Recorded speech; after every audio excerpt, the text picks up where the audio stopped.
Hi guys, welcome back to my channel. Today I'm going to show you the defense class that can deploy a turret that help you to defeat your opponent or the enemies. So what you need to do first is click your loadout.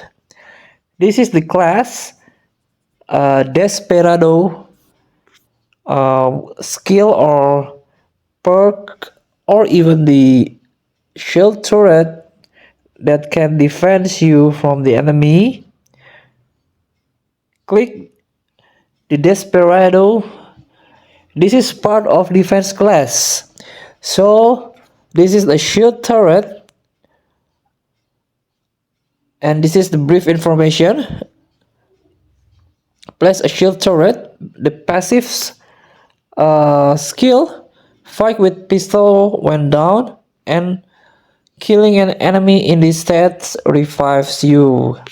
And also this is default defense. Reduce the default perk or passive skill from the defense class. It can reduce explosive damage and the impact of negative status.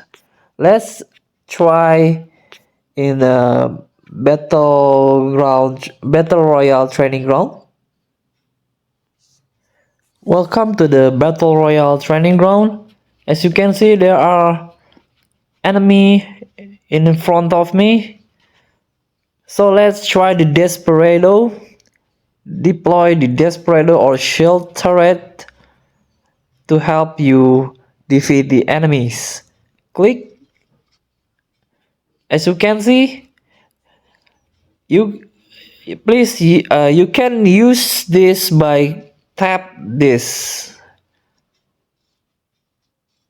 So, and also you can aim or scope with the shield turret to help you defeat the enemy. Click fire button. It's really useful if you're surrounded by two or more enemy. So thank you for watching. Don't forget to comment, like and subscribe, and also click thanks button below. Enjoy the game.